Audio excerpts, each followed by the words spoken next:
Welcome back to the Mythic Dungeon International as we're ready for our fourth series of the day between Abrakeydabra and 40K. And my friends, we're getting ready for another matchup that we want to start seeing how teams are developing over the course of this slew, because Abrakeydabra has been a top quality team this season and really kind of stepping up.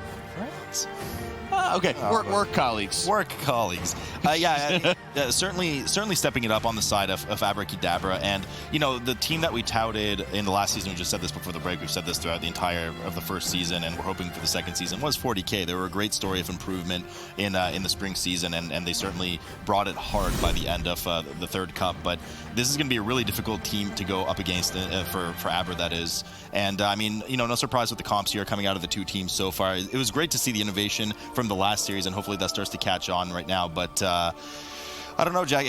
I mean, you know, my money on this one certainly goes with Abra. They're just so hungry for it, and they've been performing so well. And Abra's story has always been they're their worst enemy. That's true. And it also has been showing how they've been constantly battling to be improving on that one. And Twitch chat certainly recognizes that struggle, the 85% favor of them. So, my work colleagues, let's take it away as we get ready for King's Rest. I thought we were friends, Jack. all right. My friends with affixes, let's do it. Hello, best friend Zyro. Both teams prepping right out of the gates. Now, we are in a skittish environment, not really that dangerous, of course, as we know. And keep in mind for 40K here is all eyes on them a lot of the time against this very difficult match that they have. They have had a swap in roster. You do notice that Kuri is now on their team, I believe, in place of Lofus. Lofus, yes. Yeah. I was going to say Disco, but Disco's right there. Lofus is no longer with 40K. Now it's actually Kuri. So hopefully they manage to get some good synergy off the bat here. Both teams wasting no time and starting the trash here in the first boss's room. Now, we do have bursting, so I don't think Zyra, they're really going to get a full room pull here. It looks a bit sketchy on that regard. Yeah, I mean, okay, the story about King's Rest looking at this tournament is definitely the time trial times. Method EU had a 2-minute faster time than any of these teams. In these teams, we're going to be able to look at that. They'll see Method EU had a 2-minute faster time and be like, okay, well, what can we do to actually go 2 minutes faster in this dungeon? So maybe they do some extra practice. We're seeing, I mean, pretty similar pulls from both teams. They're doing 3 packs each with the Bloodlust. It is fortified so that, like you mentioned, they can't do the entire room, and they also have to make sure they manage their bursting stacks as well. So there's a lot to look out for these teams here.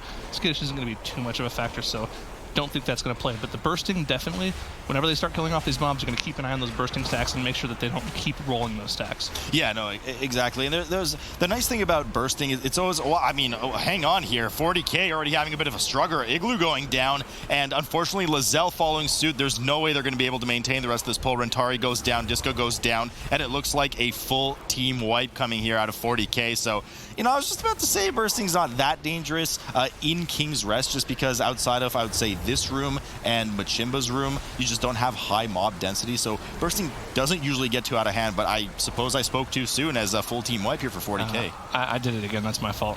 I keep doing it to these teams. The caster curse keeps happening. We talk about something, oh, it shouldn't be an issue, and then they wipe to it. And okay. Abrakeydabra didn't have the problem, didn't curse them. They're moving on to the final pull. They got through that big pull cleanly. Good job, Abrakeydabra. I mean, this team, like we keep mentioning it, they're playing so well in the one cup they've played this season. They played way better than they played in pretty much any other cup, getting that second place finish.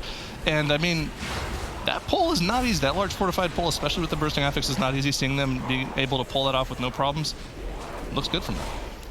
It looks good, but, you know, the thing I always worry with Abra, and they kind of did it last week again, you know, Zmog had the issue on Volzith, Volzith indeed, and just, they always somehow choke, but they beat themselves up. They're never beaten by a super fast run by the other team. They always somehow pull ahead and then just mess it up at the end of the dungeon. It's a kind of a coin flip sometimes with the dungeons for them, so as long as they start to maintain that consistency and not have those wipes, I mean, they're going to be one of, if maybe not even the top team.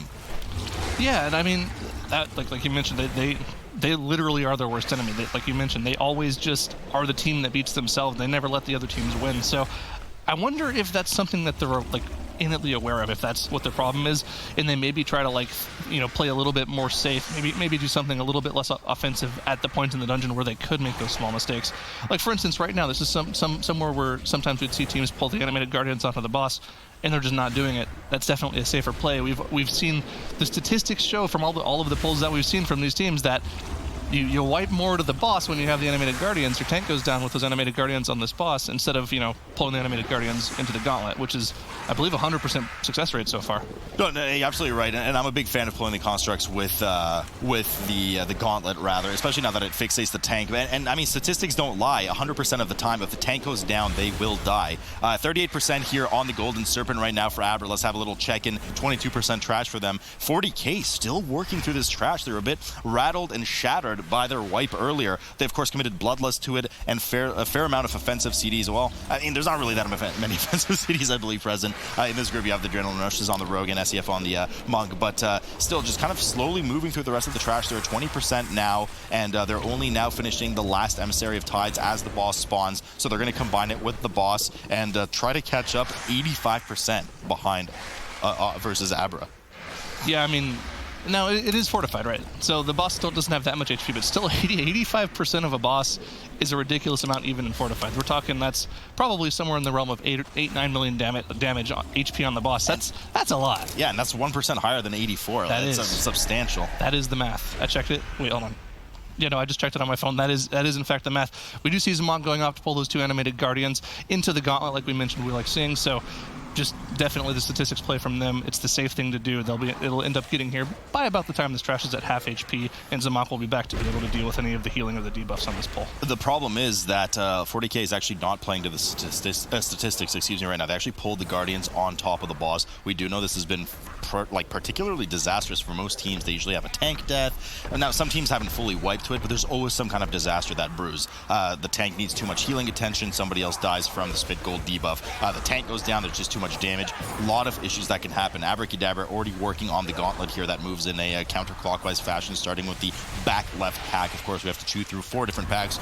We all know it. We all questionably love it, but we've seen it many times. Constructs here being pulled left and right. Of course, just to review one more time, if you're not familiar this season, these Constructs frontal, the suppressing slam, has actually been changed. It does only target their active target, which hopefully is the tank, and therefore you can point which direction it goes and making it much easier to tank these in a stable manner on top of whatever else you really decide to pull it with. Right, you can see they're kind of doing a little circle around the room as the suppression slams go off. So they kind of have they might have a set order in which they go, like say, well, we're moving this way. So one slam goes off, tank moves to the side, second slam goes off, everyone kind of knows where they need to be moving for the slams. Just a little bit of an extra dance added to the trash, because there's not really that many mechanics they have to deal with in this gauntlet trash. They can use knockbacks on the channel lightning from one of the mobs.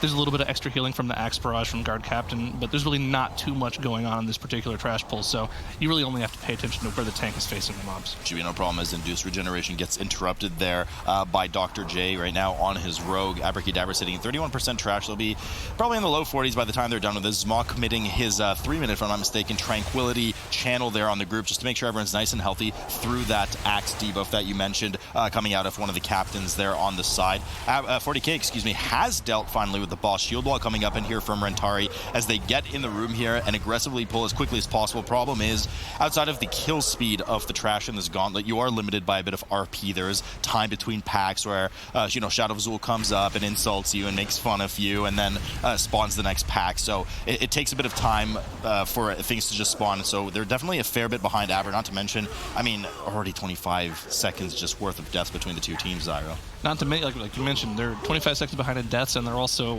1 full trash pack behind in the gauntlet, which you can't speed through. You can kill like you mentioned, you can kill the trash as quickly as you want, but there's set time in between each trash pack. So Abrakeydabra, just because of how clean they've been so far, they have a massive lead in this dungeon. That being said, they're doing the exact same pull count, so there's no real there's no things that 40K can do to change what they're pulling later on. Like they still have to do the exact same amount of pulls each. The one thing that I'm going to look forward to in terms of what's going to be difficult for these teams to deal with is definitely going to be all of the trash in Machimba's room, the second boss. With this bursting affix, those globules can be kind of a pain for these teams. We do refer to them as ooey gooeys here. Oh, okay. Their actual name that you see on their nameplate. What is different now? you know, in King's Rest Zyro, there's only so many ways you can go in terms of creativity. It's a very linear dungeon, and you're kind of committed, you know, versus something like Motherlode, where there's a plethora of trash that you can skip and options and routes you can take. 40K here is already slightly deviated from Abrakeydabra in that they actually pulled the extra 2 constructs on top of the gauntlet. So they did 2 constructs with the boss successfully, and now the other 2 constructs on top of the gauntlet, which is going to put them at Rentari right now taking a lot of damage. Let me put that on hold. He actually ends up going down. They do have the battle res though. Igloo's gonna have to get him up right away, but it's so hard to commit that global cooldown while everybody else is taking damage. Lozelle is next to go down, Windwalker down, Wolf Disco follows suit, and it looks like it's gonna be a full team wipe here. Igloo, I think, with the heads up play, immediately ran out of the room and tried to shadow meld in order to try and get the mass res off, and it looks like he will be successful in doing that. No, he won't. They caught him in the corner. He was trying to hide, and that's gonna be full team wipe here. Devastating for 40K. I mean, I was going to say the advantages of this is that it's going to put them slightly higher on Trash Zyro, and who knows what they skip later in the bridge. But at this point, the only thing they need is for Abrakeydabra to have a wipe. Well, I remember talking about that being a potential strategy from teams in the next week, and to see them actually pull that out and like almost pull it off is interesting. But the thing to mention, I think what they ended up wiping to, and you can see the fears at the end from those little shadows of Zul. You have to have a way to effectively deal with those if you're going to pull those second guardians, because there is a pack of Shadow of Zul, minions of Zul, I believe is what they're called, in between the guardians and where you want to take them to. Yeah. So you have to have some sort of like cloak or arcane torrent to get rid of them, and they're not playing horde, so they have to have some way of getting rid of those without everyone getting feared. And I think that's what they ended up wiping to. I'm not quite sure. I'd like to see a clip of what they actually ended up wiping to in the end there. But yeah, I mean, that's just a dangerous pull, and like we mentioned before, I mean, that's just another 30 seconds on the board in terms of death timers, and they still have to deal with the second pack in this gauntlet. They still have 3 more of the gauntlet packs to deal with. This is actually a bit sketchy, because what happened was with this Shimba Trash, as I'm sure you saw, they actually crowded everything in the corner, did a large pull with the blobs, and then as usual, everybody ran away when the blobs were low, but they didn't manage to actually kill the blobs too quickly. They did drop a Ring of Peace from Swag right before they ran away, but they still got a 7 to 8 stack of that bursting. Fortunately, Zmok was able to heal through it. Doesn't have the comfort of undulating tides for another 20 seconds, unfortunately for them, as 40K is now back in the gauntlet. They had to take 1 more death on top of it, putting them to 11, so there's now a 55-second difference between these two teams, as Abra has pulled a rather risky pull and aggressive pull in this room, but they've managed to pull it off as all the blobs are dead, and they've combined a Machimba on top of the 2 constructs right now, so they're well on the way. The next difficulty really on this map, especially in the fortified environment, is going to be on that bridge, Zyro. Yep, like you meant. I mean, we keep mentioning the trash, this particular trash in King's Rest, because it's now fortified. You really have to look at the trash over the bosses, and the most difficult trash in this dungeon in terms of actual damage output on the group is going to be the bridge trash, like you mentioned. Letting those Berserker bleed stacks go on the tank, if they get to 2 or 3 stacks, they're just going to go down, and you're going to have to commit a battle res. And if you don't have a battle res, it's going to be a full team wipe, where your healer's going to have to try to shadow meld off to do some sort of reset. We've seen it so many times on both the first and second trash pulls on the bridge. I mean, the teams, we see them also, like, we usually see teams committing their bloodlust, saving their second bloodlust purely for that trash back with the difficulty of it. And it looks like that's exactly what Abra is doing right now, as their bloodlust stays off cooldown. They're going to be combining it with some kind of dangerous pull on the bridge in a moment. We, of course, do know on this King's Rest, or, well, you guys don't know at home, but we know, and we're letting you know that it is a Tides-heavy dungeon. Tides, of course, are the emissaries that prevent all forms of interrupt and crowd control for all the trash around them. So combine a bunch of Tide emissaries on top of things like Berserkers that you're not going to be able to stun to help the tank reset. Combine them with the Spirit Bolts going off. I mean, from the Hex Priest, there's a lot of danger coming up in the subsequent trash after this boss. Now, Divine Field is running Dwarf, understandably, because you do want to try and stone form some of those Berserker bleeds, but we'll see how Abra does it. So far, they've had a perfect, flawless run. Not like 40K, unfortunately, who has 11 deaths on the board. Not to mention Ashine is also running Dwarf, so he can also choose to soak some of those Berserker bleeds as well and use the stone form to get them off as well. So they do have a lot of options to get those bleeds off, and I'm sure as well if Divine Field needed to tank a 1 or 2 stack with all of his cooldowns, plus, you know, maybe an Iron Bark from Zmok as well, he would be able to. But that's kind of like a last second thing. You want to try to get rid of them instead of, you know, eat the damage to the face straight up. So we're probably going to see them pop their bloodlust on this first pull. You see one of the rogues going off to sap the Emissary of the Tide so they don't have to deal with any of the interrupts here. And we'll just see if they're able to deal with these Berserker bleeds. They're probably going to focus the Berserker more than anything. There's actually 2 Berserkers. They pulled the pack before it, so there's actually 2 Hex Priests, 2 Berserkers, and a Witch Doctor in here. A lot of damage coming in. Already committing that Shield Wall from Divine Field. He has 2 stacks of the Berserker. They have to make sure to reset those stacks, else the triple stack will be lethal. No problem, though. Perfect CC coming in as they absolutely decimate that 5-pack of trash, which is exactly what they needed to do within the window of that Bloodlust. Finally, we have the Emissary of the Tides join the fold here. There's 1 Berserker left on the Witch Doctor. Now, Witch Doctor does drop those annoying healing totems, and it Frost Shocks a random target on the party. You can see Zmog at the beginning of this pull, a 50% health one to the face. So, once again, Abra manages to perfectly kill this pack down, avoids any danger as Fourty is now dealing with a rather massive pull in Machimba's room. And like we mentioned, it went exactly like we mentioned. Ate the 2 stack to the face with all of his cooldowns, and then he stone formed off the 1 stack afterwards, so his healer didn't have to do anything, and they could just finish off the final Berserker before it got a final stack off. That's just textbook play. They played that pack completely perfectly. Nothing could have gone better for them there. I don't really like them pulling this Brute pack, to be honest, because the Brute just takes so much time to deal with in terms of Fortified. There's so much area of denial with that smash that he does, and if you do happen to get caught by it, you're in the air for like 5 or 6 seconds, and you could get one shot if you get hit by something else too. It's just not a fun pack to deal with. It's not a fun pack, and on top of it, the area of denial with an all melee comp, it just takes it even longer to kill because it has so much health already. Everybody needs to constantly run out of the group. Now they're trying to coordinate some good bumps, but I mean, here go the rogues. They just have to go outside and come back in, wasting a lot of damage uptime for Abrakeydabra here. So not sure it's the most efficient pack to pull. I totally agree with you there, Zyra, but it is the one they've committed to right now, and it will put them in a decent trash percentage. You know, maybe they decided that this is kind of the less... Ooh, Swag going down. That was a bursting plus Raptor frontal combo? That was a bit of a misplay. I guess, well, so much for the perfect run, but what I wanted to say is perhaps they decided this is the lesser of 2 evils and they don't want to deal with the double Berserker later on at the end of this Gauntlet, or a Berserker Hex Priest combo at the almost penultimate pack of the Gauntlet. So it looks like they are indeed committing one of their Shrouds, one of their mass stealths, to head over into the boss room right now and get ready on that 3rd boss, while Fourty did actually do everything perfectly in Machimba's room, which is quite tough to pull off, and they're working on the boss itself right now. Yeah, I mean, it looks like they're super far behind in this dungeon right now, and they really are. I mean, they're 2 full trash packs plus a boss behind right now as Abrakeydabra engages the 3rd boss. But this 3rd boss could be make or break for Abrakeydabra. If they end up wiping at any point to this boss, they have to run all the way back through the dungeon to get here, because they can't use the skip. They don't have either of the checkpoints unlocked with the teleporter in this dungeon, so they have to run all the way back through the dungeon, and that's gonna pretty much catch Fourty up at this point, as long as they don't wipe to any of the trash after Machimba. So I don't think they're going to wipe on a fortified boss. I'm not trying to caster curse them because it's happened far too many times, even today. But on a fortified setting, this boss doesn't have too much that you have to deal with in terms of lethal damage, lethal one-shots. Except for the Severax, of course, which is actually taking right now in Smok. Unluckily for him, he had a 1 in 4 chance that it would go on Ashine, who would be able to stone form it off as he is a dwarf. But no such luck for them. As a result, it did eat his undulating tides because, I mean, it takes for about 40% of your max HP. So he's not going to have that available again for a while, should he be re-debuffed with it. But it seems that they are able to finish her off before any other damage was done to the group. And the second boss waiting for them is Zanazal, the caster, who of course summons the totems on the side and want to kill the explosive totem ASAP, and then the Earth Shield totem on top of it. After that, we'll have Aka Ali, the final one of this 3-boss dungeon. But Abrakeydabra, no problem here. They didn't get the Severax between the teams, as Machimba falls to 25% for Fourty, who's sitting at 73% trash. So they're sitting at a slightly higher percentage trash. I believe they were at 66% for Abrakeydabra when they killed Machimba. So Fourty has an advantage of 6% trash on Machimba, which I'm sure they'll use to skip more of the bridge, but like...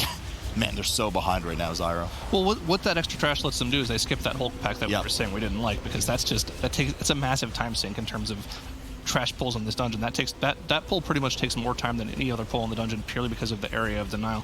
So I like the thinking behind their strategy and pulling those 2 guardians plus the minions at the start of the dungeon, allowing them to skip that pack, but the execution just wasn't there to see if it was something that they could actually pull off, unfortunately. I was interested to see what Abrakeydabra was going to do for Zanazal, because we've seen multiple different strategies once they swapped the dungeon from tyrannical to fortified. We've seen a lot of teams opt to just completely ignore the explosive totem and use cloaks and use like karma and dampen on the monk. Just use personal cooldowns just to live through the explosion.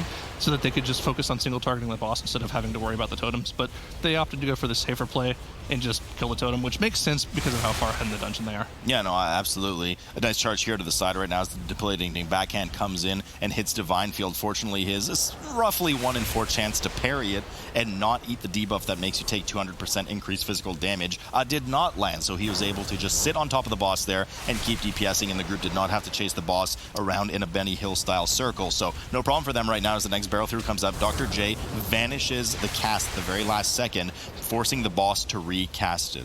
So I would fix. He could style here. He could use the little teleport to jump off the edge and dodge the dodge the charge, but opting to not go for the style play, just take it to the face, let the group take damage. The boss is at 20%. They're not going to wipe. They're not going to wipe to anything at this point. There's absolutely no chance they'll wipe to any mechanic at all. No way they're going to wipe. Boss goes down for them, like we mentioned. No chance they're going to wipe there.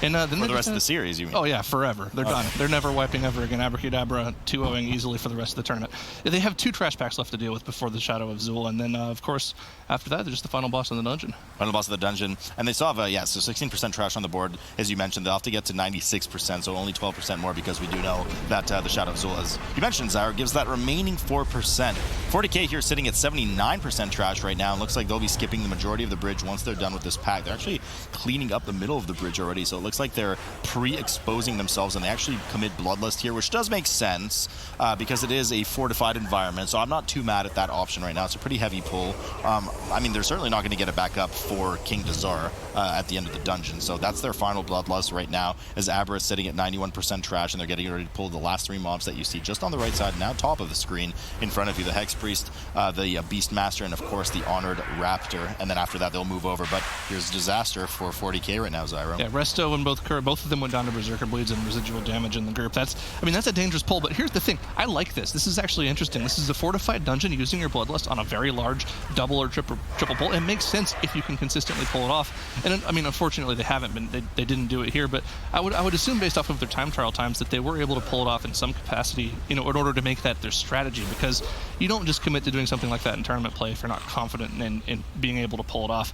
Unfortunately, we didn't get to see it here, but should they play King's Rest later in the tournament, I'd like to see what a clean run in King's Rest would look like from them, because their strategy looks really interesting. Yeah, I honestly like their routing and their choice of which trash to kill, especially with the double construct at the beginning. I am a fan of it, but we'll have to wait for another time for 40k to show us that, as this time it did not work out for them. They have 13 deaths on the board, so not the cleanest of runs coming out of them. They're, of course, adjusting to the roster swap. Lofus has been replaced for Curry. Lofus has really retired. He didn't want to be part of the team anymore. So Rentari here going down, unfortunately. Corey going down, and Lazelle follows suit right now. So just more disaster. When it rains, it pours here, unfortunately, for 40k, as they accrue 17 deaths total right now versus Abra's 1 death that we saw earlier from Swagfist. I mean, the only thing I'm looking at right now is if Divine Field's going to die to the Shadow of Zul here. I don't want him to die. I want him to keep true to my word. No caster curse, Divine Field. If you die, I'm going to be really upset with you. Oh, I mean, keep in mind, on top of this, right, that looks like they're just safely kiting Shadow of Zul away. He wants absolutely nothing to do with that increased damage on it. Is it obviously a DPS loss to do this? Of course it is. He's not sitting there damaging it. But you know what? I'll take it over a tank death any day of the week, because then he'll turn around and just one-shot somebody. So he puts the puddle down right beside them as he kites away. The mini-boss, should be falling here in a moment. But, well, Divine Field will live this time. Elstrat won't be here to forget to heal him at the very end like he did in the previous season. But he does still have the dot on him, and Zmok is having a little eat, but that dot won't finish him off. It's fine. I mean, you can see the healing from Zmok over there. He had all of the hots, plus he had a 2-stack of the concentrated flame healer, the essence heal. That's committing a lot of healing to your tank there, just to make sure they can run down without having to do anything other than just run. Like, no casting of heals into the tank. That's interesting efficiency. I mean, he won't have the 2 concentrated flame stacks up for the boss to do damage, because they do have a 30-second cooldown. But, I mean, I kind of like it. That's interesting to see. Like, if you put all of those hots on your tank, it can heal the rest of that Shadow Barrage debuff, and you don't have to worry about him anymore. You can just move on. Yeah, no, he's totally fine. And not just that, but Divine Field had a fairly thick IP, or Ignore Pain, absorb on himself as well. So, it wasn't really a problem. And I'm sure he's changed his edict to be a magic absorb before the boss boss rather than a physical. So they were well covered there. Excellent play by Abrakeydabra. Now, of course, they are actually at 100% trash. Same issues we've seen in previous weeks. The 96% does not count Shadow of Zul. So they are done with their trash, and they'll be finishing off King Dazar here momentarily as they're about to enter the third phase of Fit, where he does mount Sala, the second Raptor, excuse me, of the phase. Fourty here did have a full team wipe, and they opted to let Igloo release and run all the way back through the entirety of the dungeon to res them, because of course they did skip some of the trash with the Shroud, so they opted that this was the faster route to do. So 18 deaths now on the board for them. Not looking good here, Zyro, at all. I mean, that kind of makes sense, right? Because this isn't the end of the series. It's the first game of the series. You go down 1-0, that's fine. There's still 2 more maps you have left to play. At this point, they kind of know that they've lost this dungeon unless something, crazy happens to Abrakeydabra and they tilt off the face of the earth and wipe to this boss like 5 times. That's just not going to happen. It won't happen. I promise you. I promise you that will not happen. That makes sense, though, because 40K, at this point, you kind of want to, relax, talk it over with each other, say, okay, what can we do differently? What mindset do we need to be in going into the next dungeon so we can perform better, not have the same mistakes we made in this dungeon? I kind of like that. They just kind of sit there, let their healer run back instead of, everyone having to run back at the same time and talk while moving. It's kind of a pain to do. Oh, I agree. It's about time those lazy healers did something for us, Zyro, right? But 40K, what are you looking at, Jack? 40K here now, just 19 deaths on the board, 91% trash. They're still chewing through the dungeon. They're trying to keep it positive, as Zyro said, I'm sure, and getting ready for their next map versus Abrakeydabra, who is now at 15% on King Dazar. Not a tyrannical environment anymore, has swapped over to fortified now, so King Dazar even less threatening than he was before. Certainly not the most threatening boss in the dungeon, especially against the Prot, where really the danger just comes from his Blade Flurry on the tank. But here we go, King Dazar down. Abrakeydabra takes the first map as, frankly, kind of as expected, Jack. Yeah, I would definitely say as expected under this one. I mean, especially considering this was one of the time trials and they had a pretty strong time going into that 30-40 seconds faster than their opponents. But then also from the very beginning, 40K there, Tettles, just massively struggled. Yeah, just a few issues with their opening pull from 40K. They ended up wiping to the first pull, where Abrakeydabra actually ended up doing something that was a little bit more aggressive on the opener. And those issues that we actually did see from 40K early on just ended up hurting them over the course of the whole entire dungeon. You actually see Abrakeydabra here. They ended up downing Golden Serpent significantly quicker than that of 40K, and then basically they're onto this gauntlet area in just significantly quicker fashion. Doing the constructs with this gauntlet trash, we know we've actually seen just a lot of variance with where people are playing the constructs, whether it's into the first boss or whether it's into the trash. You see 40K electing to also pull the constructs into the gauntlet trash. However, they accidentally have those minions of Zul. One of the minions of Zul accidentally fears Igloo. Igloo ends up dying. They end up causing a wipe over that. So that was just a major mistake, because you should not have those minions of Zul in the room, even if they are like mass entangled like Igloo did. You're going to get bursting stacks, and there's no real reason for them to be over there since they don't end up giving count. Abrakeydabra just really puts their foot on the gas here and then ends up taking this match because of it. And they're excuse me. I was shocked too, Jack. Don't get me wrong. Those minions of Zul have no place. I know, right? And as mentioned, no surprise to see Abrakeydabra take it quite convincingly on that one. And this is the team that we're starting to get a good handle on in so many ways. How these... Oh my goodness. He's just, look, I'm out of breath too. I mean, that was not like the best performance in the dungeon. Sure. By 40K. And that wasn't the best performance talking either, let me tell you. But you know what is a great performance? Mythic Dungeon Tools, and the big thank you to NoGo for that. But let's take it away onto this one, Settles. You mentioned we got a little bit of differences in our routing here. Yeah, so we're talking about the opening pull here from Abrakeydabra. So basically the minions of Zul actually end up spawning like on this point, and you'll actually see Dr. J using his Cloak of Shadows to be able to deal with these minions of Zul, because on NVT they actually spawn right there. The rest of the group is actually positioned on this point over here as to not get bursting stacks, and then once that ends up being done, then the group of Abrakeydabra will end up pulling all of this trash with this Emissary of the Tides and this Witch Doctor. Basically, the Witch Doctor has the Shadow Bolt volley cast, and then the Emissary of the Tides, of course, will end up protecting cast, so you'll see Abrakeydabra having to nuke down this Emissary of the Tides as quickly as possible. So we can watch that now. Yeah, so you see Dr. J here standing there channeling his trinket. He'll end up popping his cloak in order to be able to soak all of those minions of Zul. Then he'll instantly pop his vanish. So that's actually a really common strategy in higher end keys, being able to deal with those, making sure the group doesn't end up getting any bursting stacks. And from here, it is a pretty dangerous pull, but as soon as that Emissary of the Tides ends up going away, the Witch Doctor is no longer deadly, aside from the tank end up taking the Deathly Chill, and then they're pretty much good to go for Abrakeydabra here. And with the Emissary at times, usually you'll have those guys teleporting away. They usually have a longer cast time, but isn't if they're able to get one of the stuns off first, then it's going to instantly teleport and get away, and they'll actually start being able to kick any of that the Witch Doctors. Yeah, so basically if they're stunned like right as they should be casting their teleport, they'll instantly vanish, but you also do lose the count for that, so there's some balance that you actually have to approach whenever you're actually thinking about whether or not you should stun it or not. But it looks like that's how they had to do that pull, because if looking at that clip, that Shadow Bolt volley was like three-quarters of the way done. It almost went off. That could have been a full group wipe for them. You can play it defensively because you can actually, for the tank, well, for everybody in the group, that kind of central square pool in the middle does provide line of sight. So you can have the group line of sight the Shadow Bolt volley or even the Deathly Chill for the tank.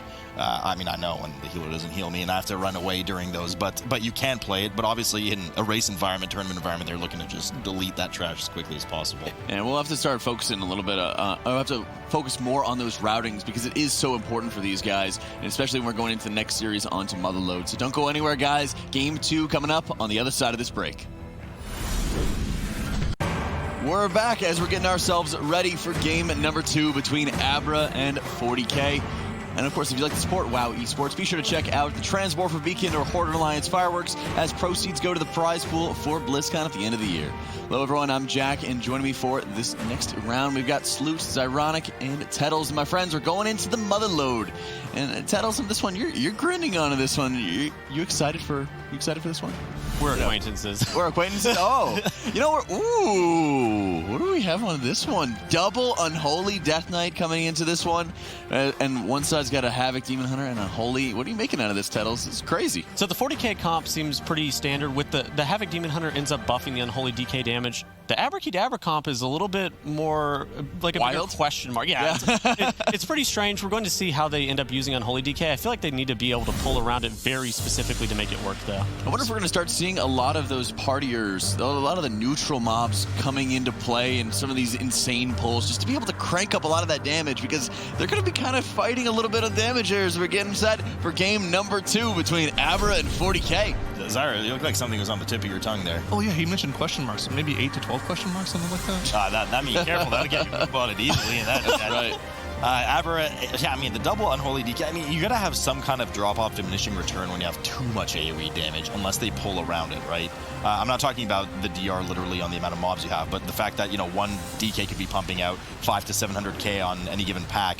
I'm not sure if it strips away from the other DK. Depends how long the mobs live. But we'll see here in just a moment as Abrakeydabra does a fairly aggressive pull right off the bat. Peacekeeper starts storming in. Bloodlust already popped here for the side of 40k, but Wolf Disco, their Frost DK actually goes down right away. We do know Frost DKs can pump. I know from my man Tegu, or respect Tegu, on live right now does immense amounts of damage, but he's not going to be able to showcase that because he's on the floor already. Well, also, I'm pretty sure, if I'm not mistaken, a lot of Frost DK's damage comes from Breath of Syndragosa, and that's a channeled ability, so if you die while it's up, you don't have that up for another 2 minutes, and that's a lot of your damage gone, and it looks like he died while he had it up, so his damage is going to be pretty much, he'll be below the tanks for this pull. Welcome to Motherload with Raging, Twitch. I mean, we know it. There's so much residual damage. We just saw this dungeon in a previous series. So much residual damage on the group, not just on the tank, but you have Inhale Vapor charges going off, just to remind you. You have the Mech Jockey hitting random people in the group as well. You have the Ice Spritzer going on random casts. You have the Peacekeeper putting zones down that you might get caught in if you're not paying attention. So anything can give you at any moment, especially if they're sub 30% in this Raging environment, doing 100% increased damage. And it looks like Wolf Disco kind of got the brunt of it early on. We do see kind of the prowess of the Unholy DKs coming in on the side of Abra, though, as they hit 21% trash. Yeah, if there was any question about whether or not the Unholy DKs would be kind of diminishing returns, because they do both take advantage of that massive AoE funnel, exponential AoE. I mean, I kind of feel like they'll both take the same advantage of it, and instead of both doing 1,000,000 DPS, they'll probably end up both doing like 700k. You know, if we're talking about percentage-wise, they'll end up doing probably 70% of the full output an Unholy DK can do.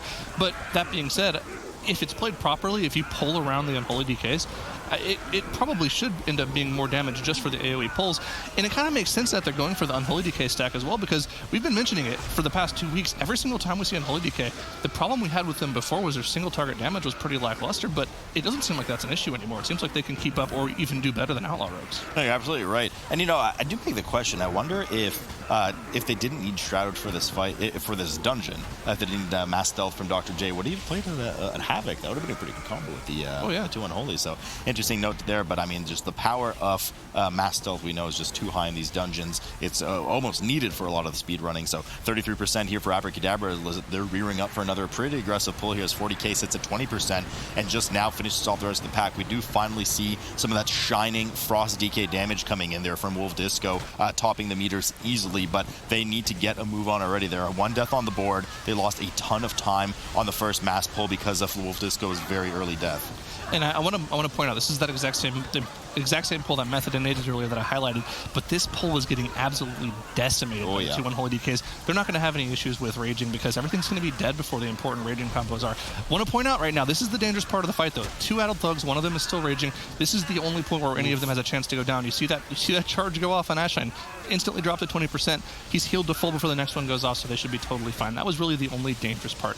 Everything else dying in the raging window with the unholy DK AoE burst though, I mean, that's the power of 2 unholy DKs. And we always talk about 1 unholy DK, but 2 for a massive AoE pull like that, that's crazy. Imagine if you brought 5 of them. That'd be insane. They would just die before they even melee anyone. Amazing. Something to think about at home, of course. 39% here for Abrakeydabra. We do know that this dungeon, probably the most trash-rich dungeon of any of the 10 Battle for Azeroth dungeons. So a lot of front-loaded trash here. The teams, we've seen it a million times here. They get around 80-ish%, 75, 80%. Then they go on to the coin-operated crowd palmer first boss. Then they get their high 90s% before Azeroth, and then something combines with either the third, fourth, or likely Azeroth's second boss. So it's going to be a lot of trash going on for a while between these 2 teams, and it's whoever can safely chew through it the fastest without getting those random deaths rolling out just because of the amount of residual damage. 40k trying to hold their own here. Wolf Disco certainly pumping out a lot of damage for Frost as well. It doesn't really seem to match the prowess of Unholy for AoE. When I talk to some of the guys I know on live that play DK quite well, you know, I asked what are the advantages of Unholy over Frost in dungeons were, and they seem to be convinced that it really was just the mass AoE damage, but that Frost should be able to hold better on single target, Zyro. Oh yeah, I mean, Frost has been absolutely pumping on single target in the raid. I mean, I sometimes watch you guys farm stream, and Tegu, that first week after the DK buffs, man, he was topping meters on almost every single fight. That spec is pretty nutty right now for a lot of things.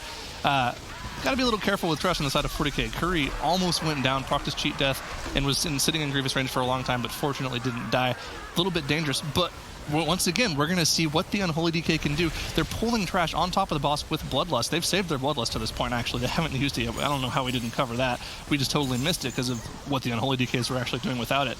But, I mean, armies coming out, we're going to see some insane burst damage with Bloodlust while the boss has that damage amp on him. Oh yeah, Resto getting stunned there. Rentari getting quite low here on the side of 40k as well. 7% just managing to finally get healed up with the Grievous stacks going up, and we've got to keep an eye here on Abra as damage starts to ramp up. You know, I'm a bit slightly disappointed, but I think the problem is most of the trash died before it actually reached the boss, and especially during that burst window. So the poor unholy DKs rather, did not manage to get the burst that we would have loved them to get, but nonetheless, they are definitely doing a substantial amount of damage output on the boss. And it was kind of a safety thing too, because if they really wanted to do more damage, they could have had Dr. J not Blade Flurry and do AoE damage. He could have just focused on pure single target damage and left the AoE to the unholy DKs. But, you know, he was playing safe. He was making sure everything died.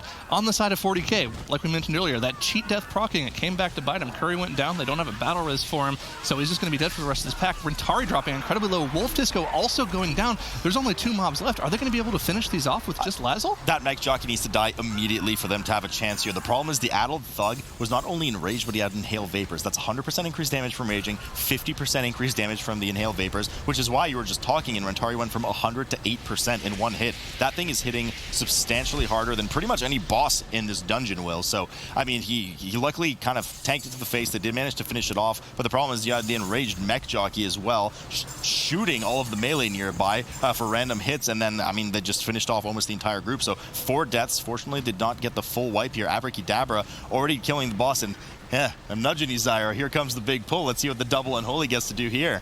Yeah, this is the big pull, and I want to mention they skipped the Void Emissary. They did not pull the Void Emissary at all, so they don't have to worry about that. All they have to manage is their AoE CC on these rock throws here from the Earthshapers.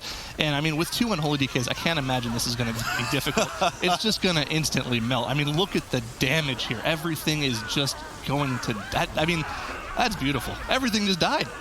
I mean, you don't even have to worry about tank survivability at this point. You know, I always talk about the rock lances here and the raging, and it's so scary, and look at Divine Field's health, and be careful and watch out. He didn't even use shield wall there. They died so fast that they only started casting one round of rock lances, which was interrupted, and then they got killed. Those unholy DKs absolutely just chewed through that like warm butter. Frost DK on the other side for 40k, still holding their own here as much as they can, but they just cannot match the damage output of Unholy. And not just that, but a full team wipe coming in here for 40k right now as Wolf went down first, and then the residual damage finished off everybody after Rentari just fell over as well. So Lizelle trying to run off right now and salvage a bit of the pull here, but 8 deaths on the board for them, soon to be 9 or 10 likely as Igloo runs back. Lizelle's trying to keep the pull alive so that everybody else can join, but the problem is everybody's max health here. Looks like they're just cutting their losses. Lizelle pops his Shadow Meld, Resto's back, and looks like they're just going to get a Master Res and try to keep going. Abra here, still 0 deaths, 71% trash. Zara, they're a fair bit lower trash than usually we see teams at this point in the map, though. And normally this is what we see them at when they pull the first boss, but because they committed to doing that Bloodlust with trash on the first boss, it looks like they have this kind of perfectly crafted to where their second Bloodlust should come up by the time they get to Mogul Razdunk later in the dungeon. So this is kind of another new spin on what we see in terms of trash pulls. It really wouldn't surprise me, actually, to see them pull the mini boss on top of Azarok here, just because they're running double Unholy DK. I would love to see the massive AoE damage there. Unfortunately, on the side of 40k, it looked like what happened to them is they had a hail of fletchettes just fully channel on the entire group with the poison debuff, and just everyone died because of it. But I mean, those are the kind of things that having multiple rogues in the dungeon is good for. They're Swiss Army knives. They can deal with everything if you really need them to. Swag, unfortunately, getting clipped in one of the bombs here from the Sappers that, of course, do self-destruct essentially when they get low HP. Now, we'd have 4 extractors pulled here. I can't remember the last time we saw an extractor at the MDI. I don't even know if we saw one last season, but since pretty much nobody knows what they do, we'll fill you in. They do have a drill frontal, which is quite damaging, which is why you saw Dr. J proc his cheat death early on amongst the midst of everything. So extractors quite painful in their frontal. And another reason there is the power through right now. Another reason you want to avoid these is because once they die, they actually spawn a second ad. The controller, essentially, of the extractor pops out, and you'll have to deal with that as well. I guess that is, of course, on purpose for Abrakeydabra. We do see that the 4 of them, just the machines themselves, gave 13% trash. They decided to Typhoon them away and then immediately Shadow Meld to drop any threat from the rider. So clever play here by Abrakeydabra. Certainly innovation, I suppose, at its best, whether or not it's more efficient. We don't typically see this from teams in Motherload. Abrakeydabra getting ready, loading up their trinket. They actually pre-Arcana there, if I'm not mistaken, Zyro, and 94% trash for them. Yeah, I don't think Shroud gets buffed by Arcana, so I'm not sure what that play is. But I really hope, yeah, okay. I think what we're going to see is exactly what I mentioned. Come on, pull it to the boss. Pull it, yeah, keep going. Don't be shy. Come on, Divine, do it. I want to see it. There we go, nice. AoE pull into the boss, like we mentioned. We're going to see massive damage coming from the Unholy DK. They actually did so much damage, the screen froze. I don't think Jay's trinket is up anymore. It's a 30-second trinket. Yeah, that was so long to set that up. That was a sketchy call. The amount of time that Divine Field spent grabbing the trash and then slowly backpedaling it to Azarok should have been prime time for Dr. J to channel his trinket. So that was a bit of a misplay there, but nonetheless, here go. It doesn't matter. You have the 2 Unholy DKs anyway. That's true. They're going to kill everything anyways. So Dr. J, I mean, maybe that was just kind of him. Maybe that was a practice thing. Maybe normally it doesn't take that long. That was kind of weird, though. It's a small thing in the grand scheme of things, but it's just kind of funny to see. Swag actually goes down to the debuff. Unfortunately, you do have a battle res for him, and they have another one available should they need it here. But everyone's looking pretty safe as long as Ashen gets healed above that 90% margin.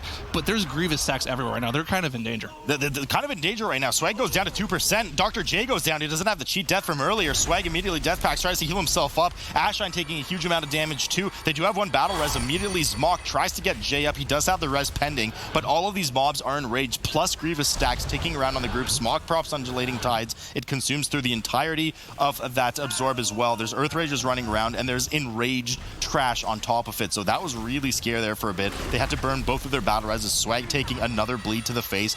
It looks like they finally managed to stabilize right now, Zyro, but that was on the brink of wipe. I mean, that could have been Jay not having his trinket for the extra AoE damage to make sure all the trash was dealt with. So it said it was a small thing, but it might not have been a small thing at all. Taskmaster is still alive and raging, providing extra tank damage here. And these Earth Ragers spawned while the trash was still alive, so they still have yet to deal with these two new Earth Ragers, and they're probably going to get a third set of them too. Hopefully they're not going to want to deal with them and just single target the boss down, but there's the Arcana trinket again, and they'll actually have something to hit for all 30 seconds this time. That's good.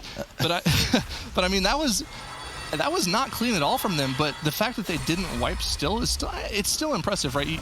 Being able to, commit to a pull like that and not have a full wipe when so many things go wrong is still pretty impressive. And also on top of it, Zmok only now procced his staff, the new Ashara staff. It's of course better than the old Ashara staff, but a lot of damage coming in from that staff. Well, a lot of supposed to be damage coming in from that staff, but it procced after all of the trash was already dead. So, I'm not even sure if that was on purpose. I think you're just spamming mana desperately trying to save everyone. So they probably even intended that staff for later in the dungeon. Nonetheless, that will not be available for about 9.5 minutes now.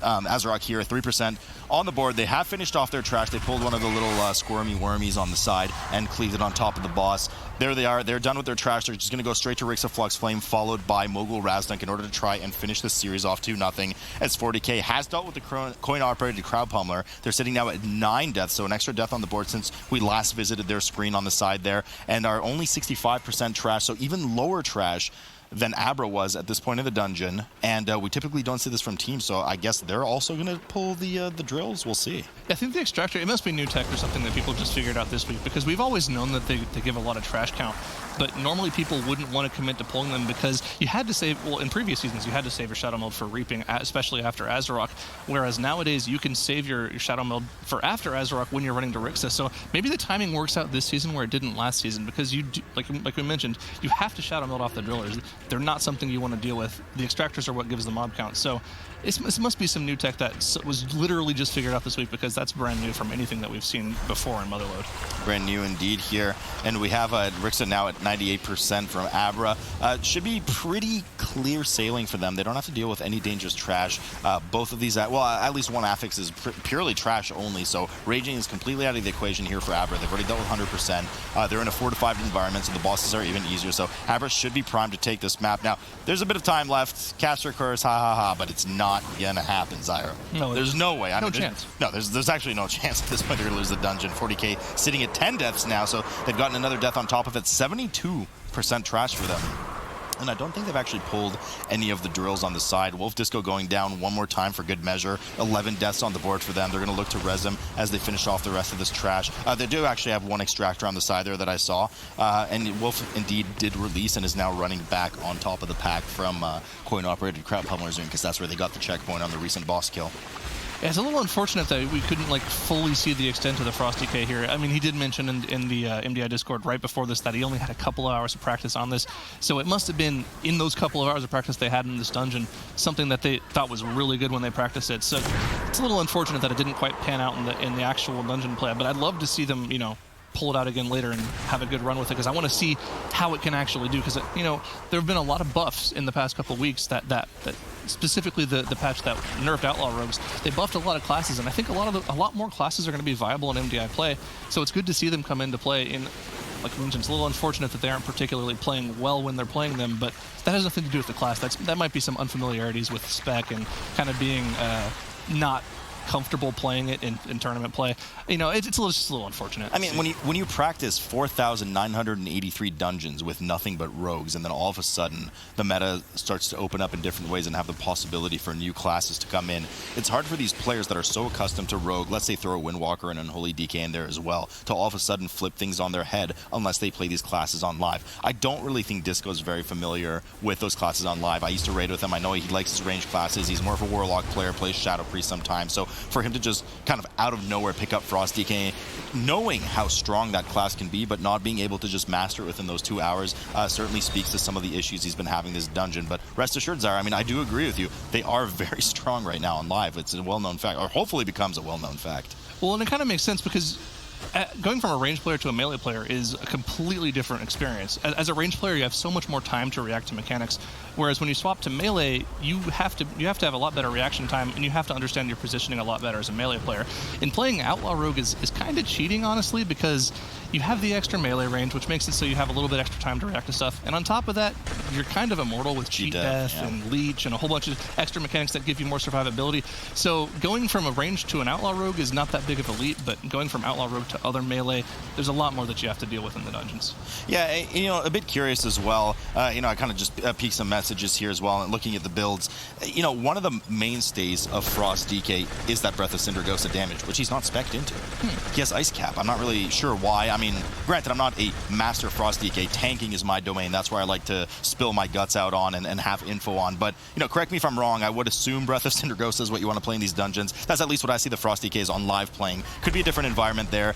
Could be a bit mishandled. But nonetheless, certainly the prowess of Frost DK unfortunately did not come out for 40K here.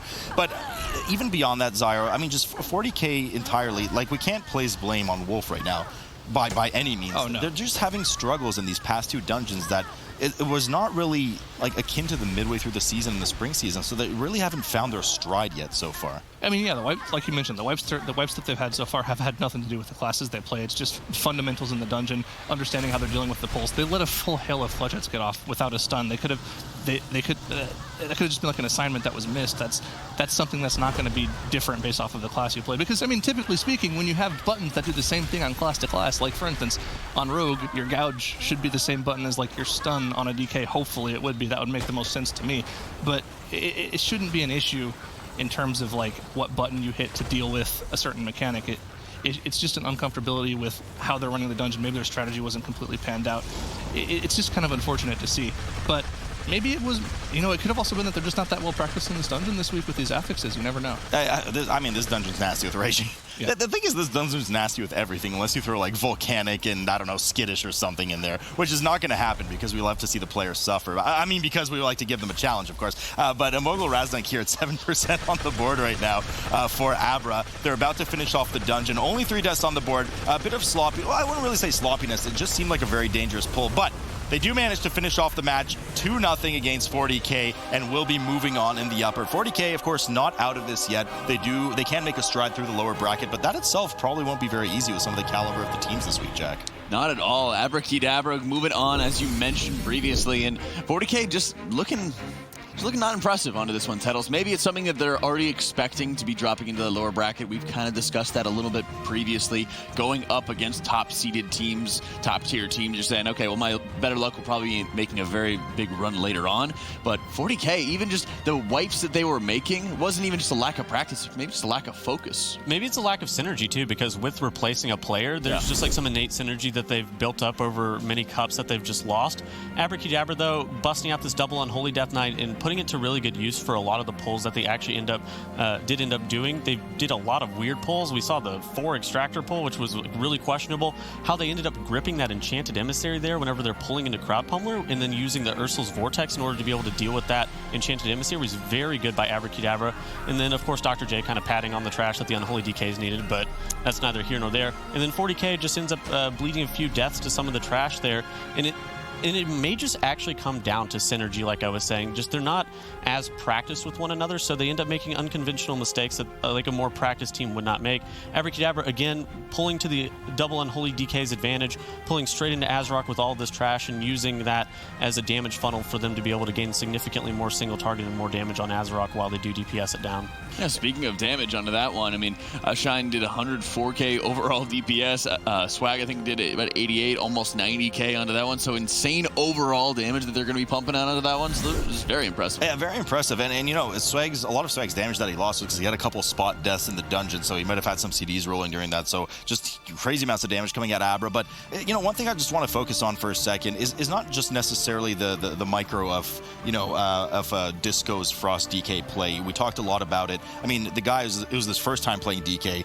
They know the strength of the class. So I just want to throw out a bit of respect that we're seeing them and Method and A trying these new classes, knowing the strength of them, trying to unravel this meta and develop new powerful comps that we saw, for instance, Method and A do quite nicely in Waycrest Manor. So it's a definite shout out to them. And I mean, it's not easy to just pick up a class and, Zara said, just key bind the same button and you get used to it. But your brain isn't there. You don't have the same comfort level. We saw it with Shella playing Unholy DK, who usually plays, Rogue outside of his comfort zone. He's gotten better at it now. Warlock player, etc. Even he had some deaths in Underrot on his Unholy DK when he had anti-magic shell still up and he died to magic damage.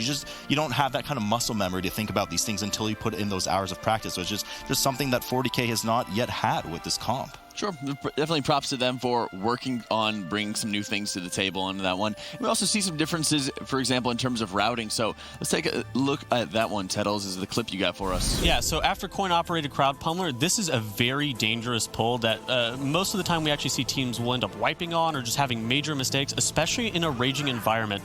This is a 3-pack pull of these Earth Shapers that actually just gets melted by this double unholy DK pack. It ends up going down in literally less than 30 seconds. You can actually see the damage coming in and actually chunking out all of those. Divine Field, under most circumstances, should actually be very scared here of all those raging shapers, but he ends up just being able to kite away, and then he doesn't even look like he ends up taking damage. This is actually just an insane pull by Abrakeydabra. Insane pull, very good execution, showing why they were bringing those double unholy DKs into the mix. That's going to have them moving on into that upper bracket, squaring off against Method NA.